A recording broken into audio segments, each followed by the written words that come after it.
Hello, it's Daryl at 10 Foot Truck Good Attitudes Services. And it's New Year's Eve, so I hope everyone's having a nice New Year's Eve. And we're going into the new year 2024. So happy New Year. Today I wanted to talk. I saw an article on the internet about it's not about, I'm not going to talk about my hauling business. I'm going to talk about what they're saying about gig apps like DoorDash, Uber Eats, Instacart, and so forth. Because I do that also on top of, in conjunction with my hauling services. I also do the gig app services too. I signed up for about 15 apps, I think.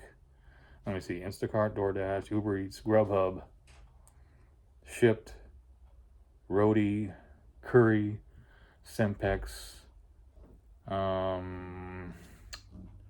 Load Up. What's the other one? I had a few signed up before that I don't do anymore because it was a different area. I think Dolly, and there was a couple others, and I think I originally my first app I ever signed up for was TaskRabbit, and I did a couple of those, but then I moved out of the area, and I think they don't have that out here. But so I've been doing gig apps for probably since 2015 or somewhere around there when I signed up for TaskRabbit, and then after that Dolly. There was a couple others, and then I started signing up for the food apps around 2018. And I did that during the pandemic, this is what the article is about. I think it's an article out of Business Insider, and it's the title of it's "The Golden Age of Working for Instacart, DoorDash, and Other Delivery Apps is Over," workers say. And so it's interesting because it seems to me like that was like during the pandemic. That's when I was getting most of the orders were really good. They were paid a lot more. It was much more because people were staying home, and so that really got a lot of people interested in that. I had already been doing it for a couple of years, so it wasn't anything new to me, but it really ramped up during that time. And I remember, I did spend like, I think it was 2020 or 2021. I spent most of my time because I actually didn't even do the truck hauling. I shut it down during that time, and I was just doing these apps for like a year, so I know a little bit about them. And I haven't signed up for all of them, but luckily I did sign up for a lot of them because now I'm reading in this article and how their wait list and they're not like they were hiring a ton of drivers for this stuff when I went during the pandemic. It was like you could see DoorDash ads on all the Craigslist job listings. They were just tons of these ads trying to get drivers and all these bonuses to get drivers. But now I think that's kind of slowing down according to this article. It says in 2020, at the height of the pandemic, Juan started delivering groceries through Instacart and takeout orders via Uber Eats in Southern California. The money was good enough that he didn't need another job. So yeah, a lot of people were doing this full time, and now I think it's getting tougher to do it full time. 3 years later, Juan is still a full time gig delivery worker, but he's running out of options to stay that way. These days, Juan said he gets fewer offers through the apps. Those that do pop up on his screen are gone in a second or two if he's not quick. A change he attributes to more people in the area getting into delivery work. He also tried to sign up for other apps, including Amazon Flex, Grubhub, DoorDash, but hasn't gotten off wait lists for them. Right now, they're not taking more drivers, he said. 2020 and 2021 were excellent. Just like I was saying, my experience was like that too. But things started to go downhill in 2022 and now in 2023, Juan told Business Insider. Spokespeople for Amazon, DoorDash, and Grubhub confirmed to Business Insider that they put prospective delivery workers on wait lists in certain markets based on demand for deliveries. See, because back in 2020, there was no wait list, or at least I did have a wait list on Grubhub, but then I got on there really fast. That was the only one I think I had a wait list for. I think everything else was instantaneously as soon as I signed up. It wasn't that long for they do a background check and so forth. It didn't take that long back then, but I guess now you're having to wait. And so I'm kind of glad that I signed up for pretty much all of them. I mean, at least the ones in this area. that I know of. I mean, there's new ones all the time. I found another one that like the one I signed up just recently was called Sempex. I found that through a YouTube channel, and I signed up for it. And there were some deliveries through. I just wasn't able to get them, but they did come through. So I know they have active. They do have deliveries in this area. So now that I'm seeing that there's wait lists for these, once you're on them, you can stay on them. You know, they're just a good way alternative for me and for a lot of people. I don't do it full time. It's just something I do whenever if I need some money, or if it's slow on with my truck business, and you know, I'll go out and do that instead of trying to find another W-2, because of the flexibility. Because my hauling business, it relies on, you know, just me advertising and then getting repeat customers, but it's not a consistent job like a W-2. And if I had a W-2 job, there would be times where I maybe wouldn't be able to do, if a customer calls me for the hauling jobs, I wouldn't be able to schedule it in. So that's why would rather do these gig apps because they're flexible. So that if someone calls for a hauling job and they want it done tomorrow, I can go do it because I don't have a job. I don't have a boss telling me I have to be at that job tomorrow. So with the gig apps, if you're slow, you can just sign on and you go and you just take the orders that you want. You're an independent contractor. Oh, I'm also on Walmart Spark. I haven't tried that in a while. Like last year, I was doing a lot of roadies through Walmart, and then I did Spark, and I was doing a lot of Walmart during the winter time. So, but I haven't looked on an app in a while, so I don't know if they're still doing that. Anyway, back to the article. Over the last several months, I've spoken with roughly 36 people who work for Instacart, DoorDash, Walmart Spark, and other delivery services that rely on gig workers. Mostly the conversations included a common theme. Working as a delivery driver got a lot harder over the past year. Lots of workers tell me that they got into delivering early in the pandemic, when lots of people were willing to pay extra to have groceries, takeout, and other things brought to their door. So that's when the money it was really good money back then. But now things are harder. Just finding orders to deliver can be a challenge. Some services like Instacart have also cut base pay for delivering orders. Less than 10% of gig workers make over $2,000 a month, according to research from PayQuicker, a payments company that with clients in the gigs workspace. So yeah, I've heard that too. That your base pay is what. So they'll have a base pay on some of these apps. Not all of them are like that. Like Load Up, the one I do for junk removal, they have a different system. They just show you a job, and it's what the payment is. And then now what they're doing is you can actually buy points, and then they'll have these jobs that you require a certain amount of points system. So it's almost like a lead generator, like when you're buying leads. So you can either buy those, and then you get that job. That's your job. So that's totally different. Some of these other apps are different than like DoorDash and the food delivery apps. They have a base pay. Say like they'll give you like $2, and then the rest is going to be, you're going to have a tip. So the base pay, I guess, was a bit higher, and I think it was during that when they were really having high demand. So that's creating less and less money for these gig app workers. Then here it is. Here are some of the problems that delivery gig workers faced in 2023, varying from lower pay to greater competition to sudden deactivations. Several workers declined to have their names used, citing potential retaliation from the apps. Business Insider has verified their identities and status as gig workers. More competition, lower pay, and rigid schedule. Many delivery services have pitched themselves for years to workers who don't want a 9-to-5, and that's exactly what I was saying. It's, of course, you have to have a car, and you have to pay commercial insurance on your car and all that, so it can be expensive, but it gives you that freedom. So where you're not having to, you can do other businesses and whatever else. If you're going to school or you have another job, you can use it as part-time. You can work on the weekends or whenever. A 2015 worker testimonial from Instacart is a great example titled How Instacart Shoppers Are Achieving Big Dreams on a Flexible Schedule. It features Greg F., an aspiring actor who made ends meet delivering orders for Instacart. My availability changes every week in terms of rehearsal and auditions. A quote from Greg and the testimonial reads, and I can accommodate that. But working for the apps has started to look more like an office job, especially when it comes to working at a specific time, workers told Business Insider. Instacart encourages shoppers to hang out in parking lots near busy areas identified using color-coded heat maps, Business Insider reported earlier this year.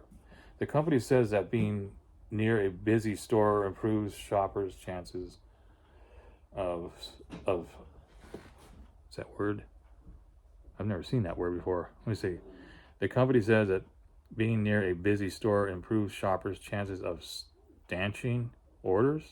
Stanching. Stanching orders. Okay, that's a new word for me. I have to look it up. That's a contrast with past years when many shoppers could claim an order from home even if they were miles away from the store. Now you're not really free anymore, one shopper in Utah told Business Insider. You're locked in. Well, that's not the case where I'm at. Where I'm at, I live really close to a mall and a bunch of restaurants and grocery stores. So I just sit at home and I turn the app on and just wait here until I get an order. Then I'll get in my car, because waiting in a parking lot when it's cold and having the heater in your car running, it just about wastes gas, in my opinion. That's a contrast with past years when many shoppers could claim an order from home, even if they're, like I already said that. So you're locked in, basically. Earlier this year, Instacart told Business Insider that a majority of its contractors spend less than 10 hours each week doing work for the app. Overwhelmingly, shoppers say they choose to earn income through the Instacart platform because of the freedom and independence they get with a flexible schedule, an Instacart spokesman said. One driver, DoorDash in California, said he doesn't mind waiting in parking lots, but he says doing other things on his phone to pass the time, like watching YouTube videos, it has made him miss out on decent orders. It's like being clocked in, he said. You can't be on your phone. Well, unless you had two phones, I guess. But that's in California. He can sit in his car without having it running. Here, where I'm living, it's freezing outside. You're going to have the heater running when you're in the parking lot. So that's why I stay at home. Contractors for Walmart Sparks delivery service also have to show up in store parking lots once an hour in order to claim orders. Once they pull into the spot, they open the Spark app by the appointed time, which varies by store, and then claim an order or batch of orders they want to deliver. A Walmart associate is then supposed to whisk the order out of his store and into their car. And in practice, though, stores are so overwhelmed that they face delays of an hour or more filling Spark orders, as Business Insider reported in October. I haven't done Spark in a while, so I don't remember how it works. I know you had to go to a parking slot and they would bring the order to you. Most Spark orders are filled on this hourly drop schedule. One worker in Texas said, I can literally pull up at, let's say, 12:39, and I'm 1 minute too late. The driver said, I do not get anything. I guess it's getting competitive out there. A Walmart spokesperson told Insider in October that orders make it out to drivers in 10 minutes or less. We are focused on giving drivers an efficient pickup experience and maximizing their earnings opportunities, so we consider the time it takes to dispense orders when determining the earnings for each trip, the spokesperson said. Then there's competing with all the other gig workers. Instacart gig workforce has swelled to 600,000, and Walmart estimates that hundreds of thousands of people have made deliveries for Spark. Yet demand for the delivery of many items, especially groceries, has tapered off since the early pandemic. That translates to lower earnings for many workers. People cannot live off of $30, so they have to find something else, the Spark driver in Texas said. But a lot of these, like I said, a lot of these gig workers, and I've done it myself, is you just have a bunch of apps. So you have to, what they call multi-app. So if something's slow, like groceries, then you go over to, a restaurant pickup delivery. Delivery app workers have realized that pay isn't reliable. Of course, it's not. It depends on your market too. For lots of gig workers, delivering groceries, takeout, and other stuff just isn't paying the bills like it used to. Alexa Hudson spent 2 years delivering orders for Instacart in the area around Charlotte, North Carolina. Then in July, 2 months before IPO, Instacart cut its minimum payment per group of orders from $7 to $4. Hudson told Business Insider at the time that the pay cut meant the job didn't make sense for her anymore. Since then, she has started a full-time job and has stopped delivering for Instacart. The way I look at it, even if you have a full-time job, like I have a service, I just have them on there. Like I haven't used the apps really much. I did one yesterday. I did an Uber Eats yesterday. Uber Eats yesterday. And then I did a couple DoorDashes earlier in the week. But like really I haven't done them much since May. All summer I didn't use the apps. So I don't use them enough to really, like, it's just they're kind of there on the side for me. When you're doing it full time like that, that's a whole different world. You're like, it's really affecting those people because, it creates a huge, the way these price, like they're saying that the base pay has lowered down, and all these factors are gonna, if you're doing it full time, you're gonna start to feel it a lot more than someone like who's just doing it here and there, like me. So that's kind of the point of this article, I think. So where was I at here? So she said since she started the full-time job. With these updates, we expect average pay to stay the same for shoppers across the platform. Daniel Danker, Chief Product Officer at Instacart, said at the time of the pay cut, we know that not all orders are created equal, and we want to make sure shopper earnings reflect the effort needed to fulfill each batch. Others have followed Hudson in throwing in the towel on gig work. Demand for delivery services has fallen since early in the pandemic.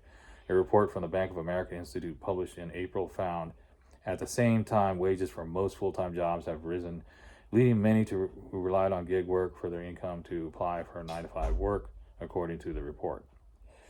And that's true in a lot of cases. Like my brother, he does gig apps, and he's considering going, just getting a regular job because of the the costs on the maintenance and stuff. So some people, depending on how much you're getting paid.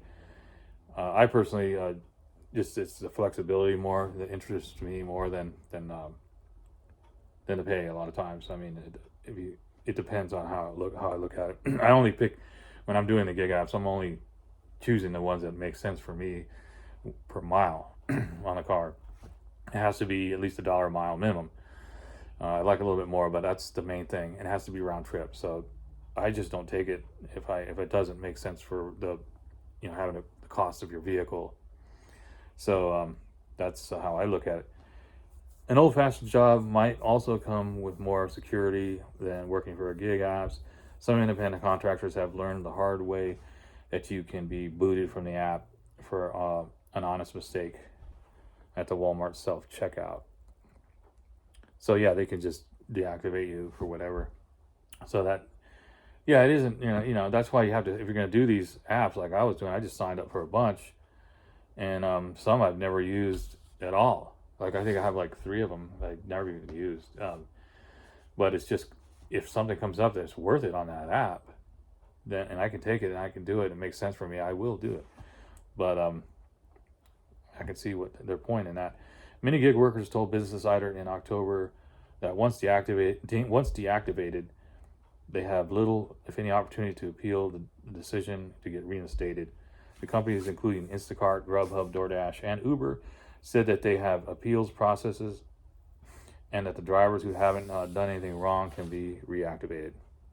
New laws in some big cities aim to improve conditions for gig workers. In Seattle, for instance, laws mandating that the gig workers get sick days and minimum hourly wage of $17.27 will take effect in January. Other city ordinances, which requires gig apps to provide 14 days of notice to workers they intend to deactivate, takes effect in 2025. GeekWire reported in August. That makes sense. At least you get a warning. Last month, a state appeals court judge upheld a New York City law that would require DoorDash, Grubhub, and Uber to pay food delivery workers at least $17.96 an hour, the city's minimum wage, according to the New York Post. The companies that employ delivery workers oppose this law. The laws. Target-owned delivery service Shipt has even said that it will suspend operations in Seattle. I have Shipt. I have that app. I'm not in Seattle, so I guess I'll be able to keep that app. I haven't done that app since last year. I'll try it. Maybe I'll try it again and see how it is. So anyway, so it says that Shipt has even said that it will suspend operations in Seattle next month, days before the city's new laws take effect. For most workers like Juan in Southern California, getting out of the gig economy entirely seems like a better option. Obviously, the slice of the pie is getting smaller and smaller for me, he said. I'm looking for a proper job right now. And I think that's the story. Do you work for Instacart, Walmart, Spark, or any other gig service and have a story idea to share? Reach out to reporter at abidder@insider.com. If you want to see the article, I found it online. I just looked up Business Insider. I saw it on it came across one of my news services, but it's on Business Insider, and the date of the article is December 31st, 2023, by Alex Bidder. Now it's an interesting article, but I've heard a lot about this on YouTube about the fluctuation and how much more difficult it is, and artificial intelligence and how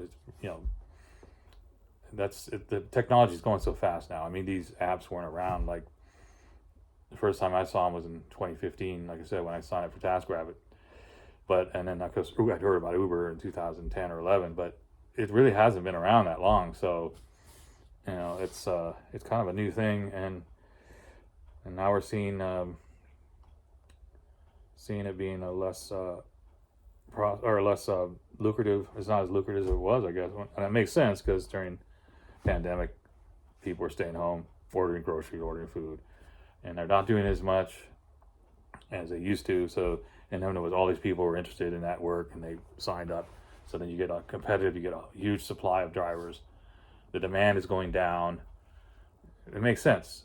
So the price fluctuation, the supply, the demand, it's going to have to settle out. Or it looks like in some cities here with these legislations, they're just going to not even operate in them.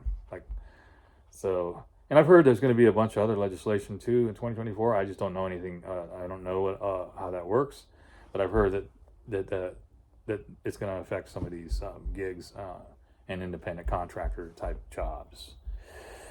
So anyway, that's enough of that. Just wanted to talk about that, and hope everybody's going to have a happy new year and a prosperous 2024. It's Good Attitude Services, 10-Foot Truck, signing out.